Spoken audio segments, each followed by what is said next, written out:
अब अगर एक ऐसा प्लेटफॉर्म यहाँ पर बन गया कि जिसमें सब मुत्तहिद भी हो, एक ही आवाज हो और एक ही लाएअमल के साथ आगे बढ़े, तो मैं समझता हूँ कि इंशाअल्लाह हुकूमत को पीछे हटने पर हम सब मिलकर मजबूर करेंगे और उन्हें पीछे हटना पड़ेगा और आपको रिलीफ देना पड़ेगा।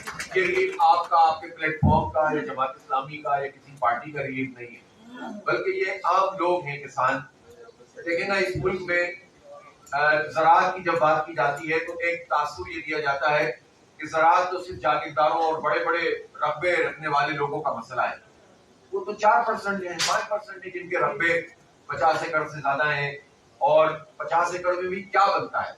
आजकल जो हालात चल रहे हैं, जिस तरह से डीएपी की वैल्यूज हैं, जिस तरह से यूरिया की कीमत, अभी आप लोग बता रहे हैं कि 5 से लेकर 6,000 रुपए, जबकि अभी इसकी जरूरत नहीं है, तो ये हाल है। और जैसे ही मार्केट में तेजी आएगी, नई फसल आएगी, तो ये बढ़ जाएगा।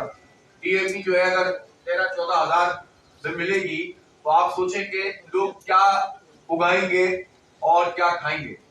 तो ऐसी सूरत हाल में, जबकि पिछले साल हुकूमत ने एक बहुत बड़ा धोखा दिया, और धोखा यह था कि उन्होंने 3,900 रुपए गंदम का रेट ऐलान किया था। हुकूमत पाकिस्तान ने किया था, रियासत ने किया था।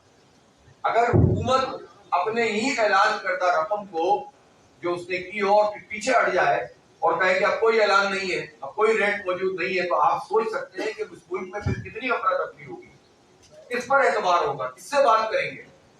तो ये बहुत बड़ा धोखा था जो पंजाब हुकूमत ने खासतौर पर तमाम सूबाई हुकूमतों ने लोगों के साथ किया, और उसके नतीजे में हुआ ये कि गंदम, उसमें एक बहरान पैदा हो गया। गंदम अवेलेबल थी, और उससे भी पहले जो कारनामा अंजाम दिया था कि $1 बिलियन उसकी बाहर से आपने इंपोर्ट कर ली थी, जबकि गंदम पहले से हमारे पास जखीरा भी था, बड़ी तादाद में लोगों ने उसको काश्त भी किया, गंदम की फसल शानदार हो गई, रेट तय हो गया, और उसके बाद हुकूमत पीछे हट गई और उससे एक बहरान पैदा हो गया। और ये बहरान ऐसा हुआ कि जिसका इम्पैक्ट फिर कपास की फसल पर भी आया। एतबार जब ना हो तो कुछ भी नहीं होता। और इस मर्तबा जब लोग ये सोच रहे थे कि अब हम गंदम काश्त करेंगे तो मसला बनेगा, तो हुकूमत ने फिर यकीन दिलाया कि हम इसको जो है वो बेहतर तरीके से करेंगे और इस मर्तबा कोई प्रॉब्लम नहीं होगी। लोग क्या करें, जो छोटे छोटे किसान हैं सब इस बात को जानते हैं कि वो इसलिए भी गंदम लगाने पर मजबूर होते हैं कि उनके अपने घर का गंदम भी उसी पर मुनहसर होता है, उनको कुछ रखना भी होता है। अगर 2-2, 4-4, 6-6, 10-10 एकड़ वाले काम ना करें, जो बहुत बड़ी तादाद में मौजूद है, तो लोगों का तो जो है खाना पीना मसला बन जाएगा। और फिर उसके बाद जो काश्तकार आगे बढ़ते चले गए, एक मरतबा फिर लोगों ने अच्छी फसल कर ली, और अब सूरत हाल ये है कि अब फिर हुकूमत पीछे हटी हुई है और कोई रेट को तय नहीं कर रही। जो उन्होंने अभी नंबर दिए भी हैं वो काबिल अमल नहीं है, और बीच में इतनी बड़ी तादाद में आड़ती और ये सब लोग मौजूद हैं। बाहर आने का मसला बिल्कुल अहम है, जो अभी हमारे साथी ने आपने बयान किया है कि लोग आ जाते हैं और इस तरह से लोगों का इस्तेसाल करते हैं। तो इस पूरी सिचुएशन में जो इस वक्त फौरी तौर पर मसला है वो गंदम की फसल का है। हमारा मुतालबा, अगर आप सबका इत्तेफाक हो, तो हम एक नंबर मुतालबे की सूरत में यहाँ से पेश करते हैं, और वो क्या करें, 4200 या 4,000 रुपए का ये रेट है, और हम ये हुकूमत से मुतालबा करते हैं कि इस रेट को फिक्स किया जाए और किसान को ये रेट फराहम किया। देखिए, ये है मसला, सिर्फ इसका नहीं है कि किसान को आप सब्सिडी दें या आप रोटी में उसकी कीमत का इस पर इन्हिसार हो कि आपने किसान को कितने की गंदम दी है। यह है मामला नेशनल फूड सिक्योरिटी का। यह मामला यूएनओ के तहत जो फूड सिक्योरिटी का प्रोग्राम है और चार्टर है उसका, और इस चार्टर में यह बात तय है कि किसान को भी सब्सिडी दी जाएगी और आवाम को भी सब्सिडी दी जाएगी। हम ये यहाँ पर मुतालबा किसानों की तरफ से भी करना चाहते हैं कि किसान के लिए रेट 4,000 रुपए होना चाहिए, लेकिन आवाम के लिए रोटी 10 रुपए की होनी चाहिए। और ये दोनों जिम्मेदारियां हुकूमत की है। हुकूमत के पास तो सारे वसाइल और जराए और तरीके मौजूद होते हैं। अब बिल्कुल दुरुस्त बात है ये खालिद साहब की कि एक तरफ आपने गन्ने का रेट 350 रुपए मुकर्रर किया, आपने किसानों से वो गन्ना ले लिया, पेमेंट उसकी अब तक नहीं हुई है, लेकिन जो मिल मालिकान है, जो ज्यादातर हुकूमतों में शामिल लोग हैं, जो कि एक माफिया का किरदार अदा करने लगते हैं, किसान को वक्त पे पैसे वापस नहीं करते, और जो चीनी बिक रही है वो 170 से 180 रुपए की बिक रही है। तो आप मुझे बताइए कि ये जो 33% इजाफा, बल्कि आप 50% इजाफा, 120 से अगर 180 की है, 50% उससे ज्यादा जो इजाफा है, तो किसान से तो आपने कम पैसे लिए, प्रॉफिट आप चंद लोग इतना बड़ा कमा रहे हैं, हुकूमत में कोई रेगुलेशन नहीं है, कोई पूछने वाला नहीं है, और ये माफिया इस तरह से महंगी चीनी बेच रही है। फिर दरामद की भी इनको इजाजत मिल जाती है, फिर बरामद की भी इजाजत मिल जाती है। तो ये दरामद करें तो किक बैक लें, ये बरामद करें तो किक बैक लें, ना किसान को कुछ मिले ना आवाम को कुछ मिले। तो ये हुकूमत है, ये क्या है? तो इसीलिए हम ये समझते हैं कि ये जुल्म का निजाम खत्म होना चाहिए और फौरी तौर पर ये रेट भी तय होना चाहिए, और उसके साथ साथ मजमूई तौर पर ये जो ये डीएपी और यूरिया कहाँ जाएगी और कैसे लोग फिर अपनी फसल को कर सकेंगे? ये मुल्क, आपने पिछले साल जो बहरान था मईशत का, जो खत्म नहीं हुआ है, ये जितने भी आरादोशुमार और इश्तिहार दे लें और जितने भी जो है वो 60-60 सफों के मैगजीन शाये करा दें और अरबों रुपए के एड दे दें, मईशत का पता चलता है ग्रोसरी स्टोर पे। जब हम जाते हैं आटा खरीदने, चीनी खरीदने, दाल खरीदने, बच्चों के कपड़े खरीदने, जूते खरीदने, यूनिफॉर्म खरीदने, किताबें खरीदने, स्कूल की फीस देने, तो पता चलता है कि मईशत पाकिस्तान की क्या है। इन लोगों को क्या पता पाकिस्तान की मईशत क्या है, जो आदादोशुमार के गोरख धंधे में लोगों को बेवकूफ बनाते हैं और कहते हैं कि हमने बहुत कुछ कर दिया। हम ये समझते हैं कि इस वक्त जो बहरान है, इसमें ज़राअत ही हमें कोई सुकून का सांस लेके दे सकती है। पिछले साल भी ग्रोथ सिर्फ एक शोबे में हुई थी और वो ज़राअत थी, वो 6% ग्रोथ, बाकी सब में आप नेगेटिव पे गए।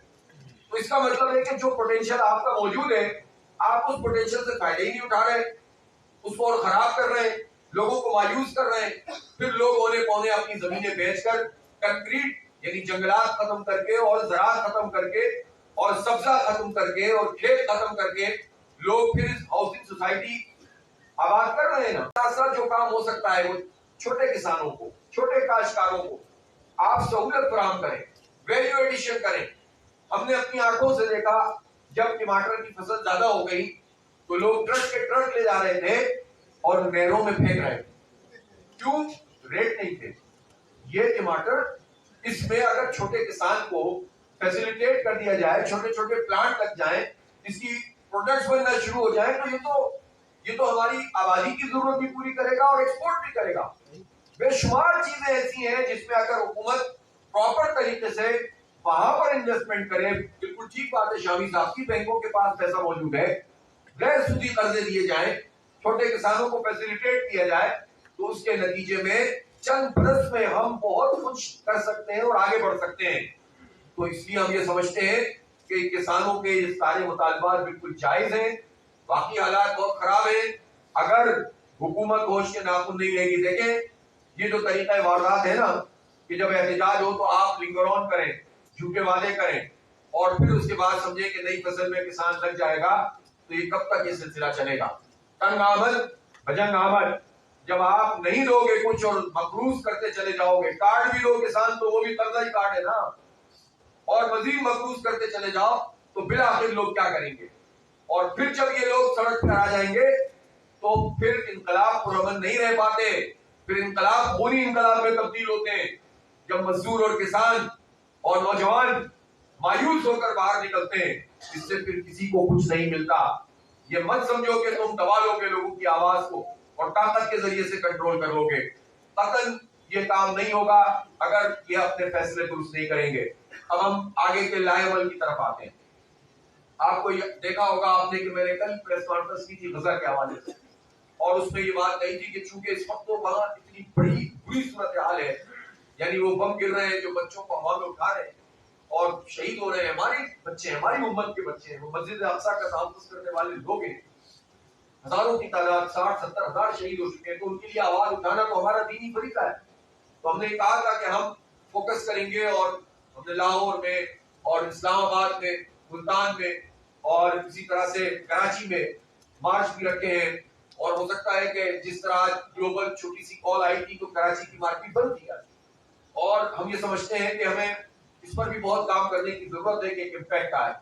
लेकिन चूंकि ये किसान का मसला भी इस वक्त इस तरह का है कि कटाई कुछ जगहों पे हो चुकी है, और कुछ जगहों पे हो रही है। तो हम ये समझते हैं कि इब्तिदाई तौर पर पहली कॉल ये है, एक तो हमारा मुतालबे से आपको इत्तेफाक है कि 4,000 रुपए गंदम का रेट और 10 रुपए रोटी का रेट, ताकि कंफ्यूज ना करे लोगों को, ये बेवकूफ बनाते हैं। और ये नेशनल फूड सिक्योरिटी के तहत हुकूमत इसका बंदोबस्त करे, ठीक है। ये 2 रुपए की रोटी याद है ना, तो हो सकता है इसका मतलब है कि हो सकता है ना। तो 10 रुपए रोटी का रेट, 4,000 रुपए गंदम का रेट, ये है हुकूमत की रिस्पॉन्सिबिलिटी होना चाहिए।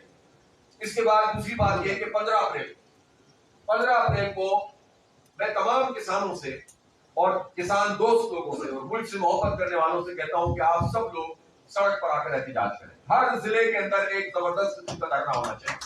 अपने ट्रैक्टरों के साथ आए, अपनी ट्रॉलियों के साथ आए और किसान आकर वहां पर बैठे। और हम हुकूमत को ये 15 अप्रैल की डेडलाइन भी दे रहे हैं कि इस वक्त तक ये इन चीजों को जो है वो एड्रेस कर ले।